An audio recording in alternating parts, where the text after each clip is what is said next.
There are dire warnings that New South Wales will be hit by increasingly extreme weather. 2015 was the hottest year since climate records began. Figures show this July was the single hottest month in recorded history. Australia sweltered through its hottest spring on record. Climate change is now affecting every country on every continent. It's the rate that's of great concern. And what do you put that rate down to? Oh, it's human activity. We have everything we need. Some still doubt that we have the will to act, but I say the will to act is itself a renewable resource.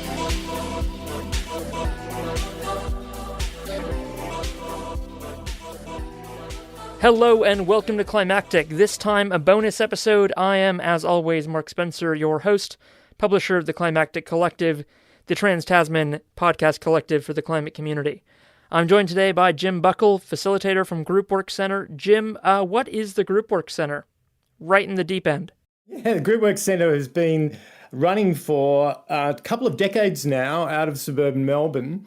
We formed out of a place called Common Ground. Our co-founders, including Glenn Oka and Ed McKinlay, who ran Groupwork for a long time, came from Common Ground, which is an intentional community in country Victoria, Australia, that was set up in the 1980s as an alternative to regular ways of living and working together, and had a special focus on collaboration and group work, which it continues to do today.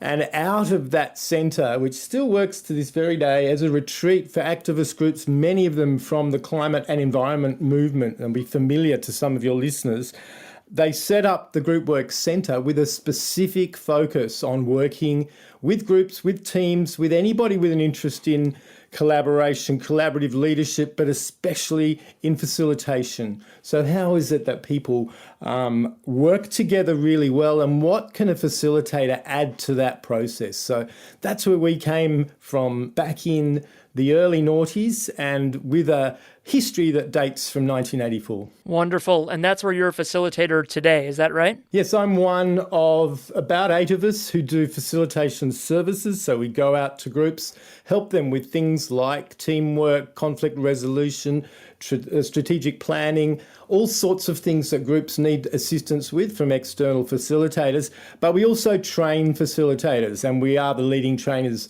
of facilitators in Australia. Thanks for that, Jim. There's going to be a lot in there about Groupwork Centre that a lot of our listeners will find really interesting. Maybe some of them have been to Groupwork before, maybe to the retreats up to Common Ground, but we could easily do a whole hour just about Groupwork and its history. It's amazing. Luckily, there's a podcast about facilitation and a little bit about Groupwork. Maybe one of these days there'll be a whole series about the Groupwork Centre itself. But hey, I jumped right in the deep end here because we're going to do this one very quick, especially for Climactic. We're here to focus down on a new podcast from the Groupwork Centre, one that you're the showrunner of, Jim. So what's that called? It's called Facilitate This, which a name which came to us through someone who might be on the other end of this microphone. Thanks for that, Mark. Look, we call it Facilitate This. The focus is very much on practical tips, stories from the field, what experts in their field have to offer on a range of subjects. We've got 8 episodes in the can ready to go so far, and hopefully there will be a new series perhaps next year or later this year. So those 8 episodes cover topics that will be entry points for a range of facilitators. So we start with basics. What is it that we do? The role of the facilitator. How do we do it? How do we help community-based groups in all the good work that's happening at the grassroots across a range of areas? And that might be welfare, it might be education, it might be environment, it might be cleaning up the local creek, it might be working with boards and committees, local government, state government. We do corporate workers work as well, including at the national broadcast of the ABC. So there's a range of groups that we've worked with over many, many years. And each of those episodes will approach it from areas of expertise that people bring to a particular field. So we look at conflict, we look at power, rank and diversity, how this might impact on groups. And we look at specific areas like working in therapy groups. So if you've got, for example, a drug and alcohol issue and your facilitator is running your group. What are the skills that they're using? How are they working effectively with that group? So we range across all these topics and we provide a number of entry points. For example, we invite each of these facilitators to talk about magic moments that they've experienced, and we log these. So what we encourage people to do in their facilitation efforts is actually reflect on what went really well, but on the other side of that coin, when they make mistakes, as we all do from time to time, how did they recover and what were the learnings? This is very much part of the practice of working with groups, is this reflective notion that we're all slightly imperfect. It's what makes us human. And that's no less the case just because we're standing up in front of a group providing assistance. There's a lot in there that I'm sure perked our listeners' ears up. You know, there is, of course, groups around a lot of environmental issues, very famous ones, 350, AYCC, Galilee Blockade, Stop Adani, and some of the examples you provided there around how a local environmental group, like a Clean Up Your Creek group, how they function, how the group dynamic works, how it can be improved, how you can overcome conflict and everything. It's all in there, but are you kind of thinking about a climate-engaged audience at all with this show? Do you think there's some gems in there for, the audience of Climactic to find and facilitate this? Look, definitely. I would say that the history of group work and facilitation is entwined with our care for the planet. And I say that for good reason. Where Glen Oker in particular came from, and the ideas that really sparked her interest in group work came from very early childhood and observing that the greatest collaborator of all is the natural world. And that this beautiful planet that we were gifted with many thousands of years ago and had custodianship of for many of those thousands of years from traditional societies in particular, we've gone awry. That somehow we're missing the balance that we need, the harmony that we need in order to be able to connect with all human life and other forms of life, yeah? And Glen's observations based on her childhood on a farm in central New South Wales, observing the patterns of collaboration in nature actually formed the very first stimulus for her. She thought, well, if the natural world has adapted to collaborate in such a finely tuned way, where have we gone wrong? So if we extend that out to her work coming out of the social change movement of the 50s and 60s and 70s, and she was very much a part of that world, certainly second wave feminism, and she worked very closely with environmental groups and with Friends of the Earth being one in particular, with a whole range of social change activists from that period.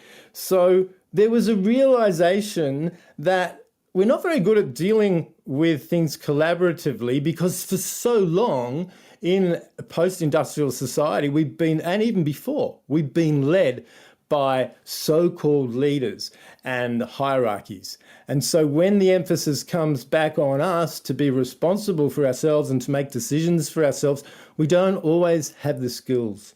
And this is how the facilitation movement grew through the 60s and 70s and led to the establishment of places like group work.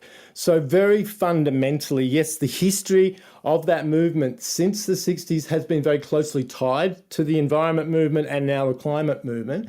Many of our graduates who've come out of collaborative leadership training, facilitation training, are well placed in some of these peak bodies now. Environment Victoria, Ceres, the Environment Park, very widely known throughout Melbourne in Brunswick East. A lot of the leaders in these places have actually done group work training and place a great deal of emphasis on collaborative leadership, which is the flip side of facilitation. So yeah, there is a lot to offer. And I suppose really when we think about it, what we're talking about when we talk about collaborative leadership and facilitation is the ability to manage conflict and to ease our way through disagreement. Yeah, because when we're passionate people, it's inevitable there will be a degree of conflict. It's not a bad thing. It's how we get through it and how we manage it collaboratively that is key. And what we found working with groups across a range of areas over many, many years is that often people lack these skills because they're not intrinsically taught and they're not intrinsically part of the modern day culture because we've somehow let that side of things slip. So we provide, hopefully, a degree of skills that help people to manage things in a way that is truly collaborative. And we place a great deal of emphasis on values, going up the rainbow of our approach at Groupwork Centre. There's the collaboration in the natural world that forms the bedrock. Then there's values and principles which guide us, which provide us with the means to get where we want to go, that makes clear to us and to everyone that we're working with that we're coming from a place of safety and respect and all the values that come with working collaboratively. So that's very important to us and all the groups that we work with. Then we look at self-awareness, because the other thing that we found is that time and again, we haven't learnt properly to manage our own triggers in order to be able to help manage others. Glenn famously said, we can't deal with everybody else's crap until we can deal with our own. It's a very candid way of saying, really cuts through. Self-awareness is right up there with the skills that we encourage people to learn and to reflect upon.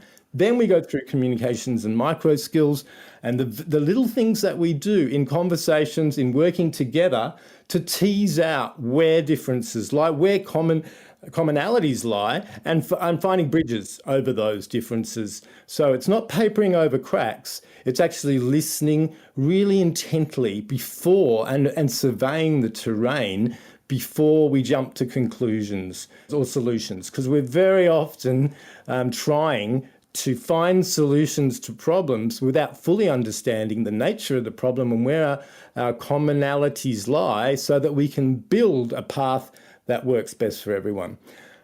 And then at the very top is the processes and the frameworks for getting through particular issues. For us, that's important, but it's the fifth of 5 stages. And for many people that work in this field, that's where they start. And they've missed out on the bedrock. So we place a great deal of emphasis on being actually systematic in the way that we approach it, yeah?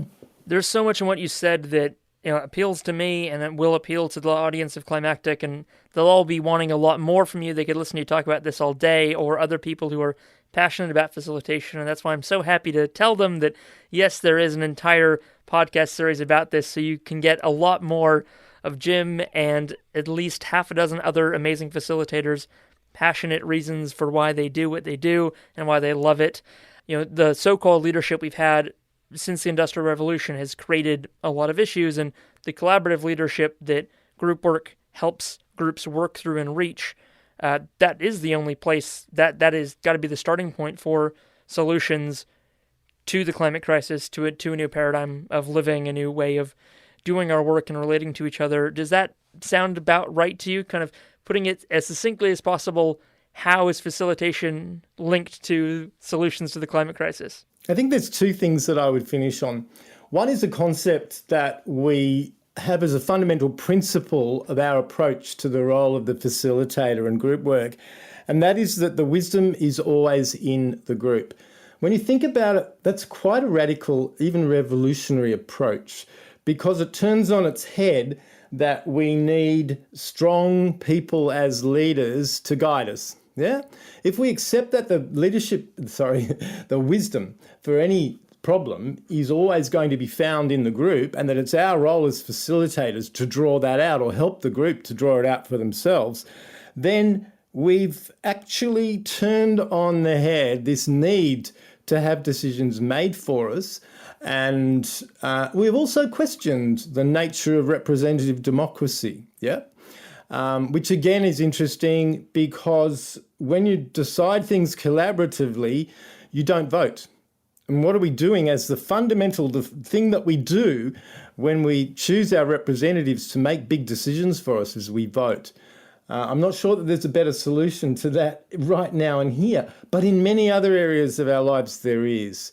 So that's the one thing that we look for, perhaps more than any other when we're working with groups, is making it accessible, drawing out the wisdom by making that place safe, welcoming, and the best possible place for us to consider all the options that lie in front of us. And I think the last thing that I'd leave you with is a little saying that we have on the front of our website, and that is that the world needs great facilitators, yeah? More than it needs great individual strong leaders, yeah? And that when we are able to work so successfully, and we see this time and again with groups, to come to the best solution for everyone, not necessarily the one that everybody is happy with, but the one that everyone can live with, it strengthens the group and it strengthens their resolve to make the world a better place and to see their particular aims and ambitions come to fruition, which is something that I know the climate movement shares very much. And there's a sense of urgency about that now. So, yeah, to wrap it up, that's the world that we want, and I'm sure it's the world that your listeners want too. 100%. So where can they get more? Where can they listen to this podcast, Jim? Facilitate This is available on all the regular podcast apps, and it's also available through the Groupwork Centre website, groupwork.com.au/podcast. Sounds perfect. We're going to play it out here with the trailer for the show. So any final words, Jim? Go well, everybody. You're all doing great work. And if we can provide any support for you in any way possible, start by listening to the podcast and take it from there. Perfect. Thank you so much for coming on. Thanks, Mark. The first thing I find that's really useful is to breathe. If you don't breathe, you're frightened. Welcome to Facilitate This, the new podcast from the Groupwork Centre. Throughout this series, facilitator Jim Buckell will be interviewing professional facilitators with expertise in their chosen topic. Jim, tell us what's in store. What's this podcast all about? These 8 episodes feature Groupwork Centre graduates talking about some of the building blocks of facilitation, from inclusion to planning, getting people moving, and some of the trickier stuff like therapy groups, conflict, rank and power, and collaborative decision-making. People understanding where everyone's coming from and then working through a decision that everyone can live with. Sounds like there's something for everyone who works with groups. That's what we've aimed for. It touches on stuff we cover in Groupwork Centre training, and it offers something for facilitators working in all kinds of settings. So it's a refresher on our craft and a way of connecting and finding support in what can be an isolated and complex job. For me, movement and dance has been such an amazing way of being well and then showing up well as a facilitator. Facilitate This, coming to you soon from the Groupwork Centre and found wherever you get your podcasts.